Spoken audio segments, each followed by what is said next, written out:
ಅಯ್ಯಯ್ಯೋ ಬೇಕೇ ಬೇಕು, ಬೇಕೇ ಬೇಕು.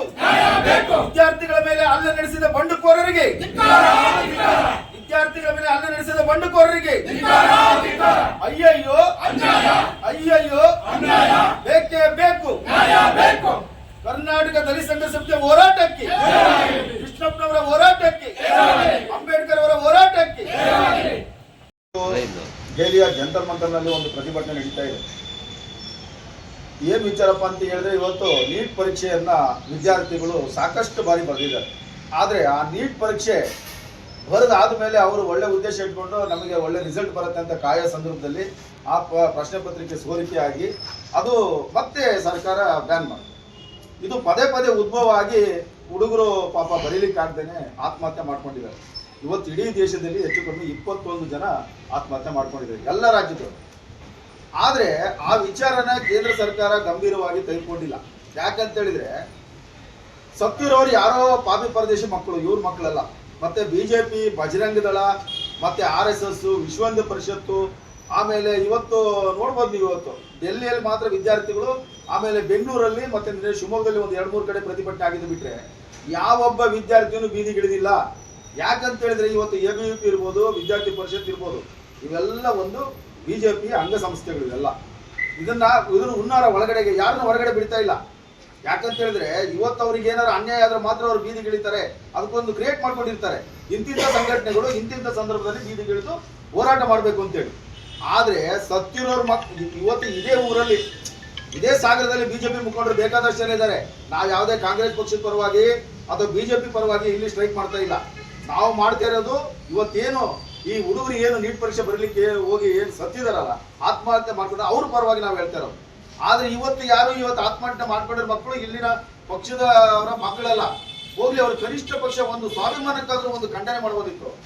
ಇವತ್ತು ಇದು ಮಾಡಿರ್ತಕ್ಕಂಥ ತಪ್ಪು ಅಂತೇಳಿ ನಿನ್ನೆ ಅಷ್ಟೆಲ್ಲ ಪ್ರತಿಭಟನೆ ನಡೆದಾದ ಮೇಲೆ ನಿನ್ನೆ ಪ್ರಧಾನಮಂತ್ರಿ ಅವರು ಒಪ್ಕೊಂಡಿದ್ದಾರೆ, ಇದು ಘೋರ ಅನ್ಯಾಯ, ಇದು ಅವ್ರ ಮೇಲೆ ಹಲ್ಲೆ ಮಾಡಬಾರ್ದಾಗಿತ್ತು, ಇದು ನೀಟ್ ಪರೀಕ್ಷೆಯಲ್ಲಿ ಅಕ್ರಮ ಆಗಿರೋದು ನಿಜ, ಇವ್ರ ಮೇಲೆ ನಾನು ಕಾನೂನು ಕ್ರಮ ಕೈಗೊಳ್ತೀನಿ ಅಂತೇಳಿ ಇವತ್ತು ಪತ್ರಿಕೆಯಲ್ಲಿ ಬಂದಿದೆ. ಲಂಚ ತಗೊಂಡೇನೆ ಇವತ್ತು ವಿದ್ಯಾರ್ಥಿಗಳು ಹುದ್ದೆಗೆ ಪಾಸ್ ಆಗೋದ್ರಿಂದ ದಯಮಾಡಿ ಪ್ರಭಾವಿ ದಡ್ಡ ಹೆಬ್ಬೆಟ್ ರಾಜಕಾರಣಿಗಳು ಮಕ್ಕಳಿಗೆ, ಸಂಬಂಧಿಕರಿಗೆ ಅಂತರ್ನ ಉನ್ನತ ಹುದ್ದೆ ಕಳ್ಸಕ್ಕಾಗಿ ಈ ಪತ್ರಿಕೆಗಳನ್ನ ಲೀಕ್ ಮಾಡೋದು.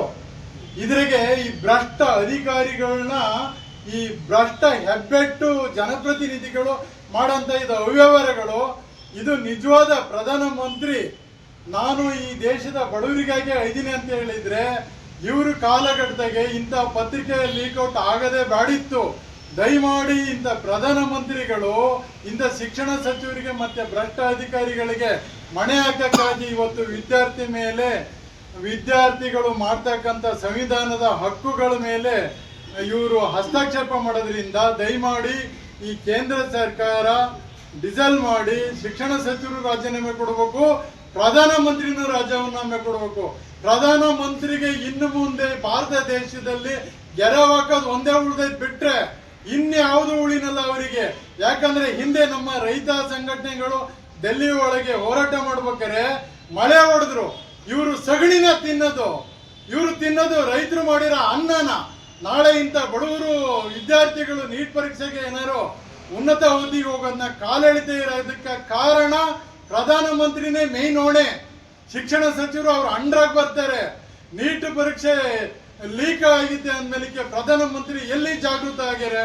ದಯಮಾಡಿ ಇಂಥ ಸರ್ಕಾರಗಳನ್ನ ವಜಾಗೊಳಿಸಿ ಮುಂದಿನ ದಿನದಲ್ಲಿ ನಮ್ಮ ಯುವ ಪೀಳಿಗೆಗಳು ರಾಜಕಾರಣಕ್ಕೆ ಬರಬೇಕು. ಇಲ್ಲಾಂದ್ರೆ ಇಂಥ ಹೆಬ್ಬೆಟ್ ಹಾಕಂತ ರಾಜಕಾರಣಿಗಳನ್ನ ನಾವು ಬದಿಗಿಡಕ್ಕೆ ಸಂವಿಧಾನದ ಹಕ್ಕುಗಳಿದವು.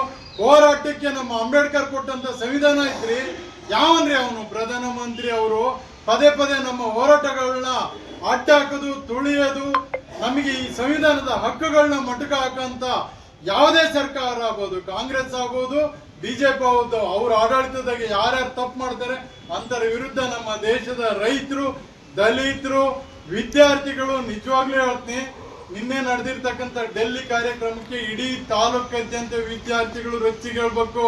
ದಯಮಾಡಿ ಕಾಲಾವಕಾಶ ಐತಿ, ನಾಳೆನೆ ವಿದ್ಯಾರ್ಥಿಗಳು ಪುನಃ ಇಂಥದಕ್ಕೆ ಮತ್ತೆ ಜಾಗೃತ ವೇದಿಕೆ ಮಾಡಬೇಕು ಅಂತ ಹೇಳಿ ನಾ ಇಷ್ಟ ಹೇಳಿ ನನ್ನ ಮಾತುಗಳನ್ನ ಮುಗಿಸ್ತೀನಿ. ಜೈ ಹಿಂದ್. ಮಾಡೋ ಹೋಮ ಮುಂದೆ ಆಗಿರ್ಕಿಂತ ಈಗ ಆ ಮಕ್ಳಿಗೆ ಆಗಿರ್ತಕ್ಕಂಥ ನೋವು ಯಾರು ಬಳಸ್ಕೊಡಕ್ಕಾಗಲ್ಲ. ಆದ್ರಿಂದ ಈಗ ನಾವು ಈ ಒಂದು ದುಷ್ಕೃತ್ಯವನ್ನ ಖಂಡಿಸಿ ಇವತ್ತೇ ನಾವು ಸಾಗರದಲ್ಲಿ ನಿನ್ನೆನೂ ಮಾಡಿದೀವಿ, ಇವತ್ತು ಮಾಡ್ತೀವಿ, ಇನ್ನು ಎಲ್ಲಾ ಕಡೆನೂ ಮಾಡ್ತಾರೆ. ಅದು ಅವರು ಈ ದೇಶದ ಒಬ್ಬ ವಿರೋಧ ಪಕ್ಷ ನಾಯಕರು ಸಮೇತ ನಿನ್ನೆ ರಾಹುಲ್ ಗಾಂಧಿ ಅವ್ರನ್ನೇ ಅಗಮತ್ ಪೊಲೀಸರು ಎತ್ತಾಕೊಂಡು ಹೋಗಿ ಅವ್ರಿಗೂ ಸಹ ಹಲ್ಲೆ ಮಾಡಿ ಪೊಲೀಸ್ ಸ್ಟೇಷನ್ ನಲ್ಲಿ ಗೃಹ ಬಂಧನದಲ್ಲಿ ಇರ್ತಕ್ಕಂಥ ಕೆಲಸ ಕೇಂದ್ರ ಸರ್ಕಾರ ದಬ್ಬಾಳಿಕೆ ಮಿತಿಮೀರಿದೆ. ಆದ್ರಿಂದ ಇಂಥ ಒಂದು ದುಷ್ಕೃತ್ಯವನ್ನ ನಾವು ಖಂಡಿಸ್ತೀವಿ.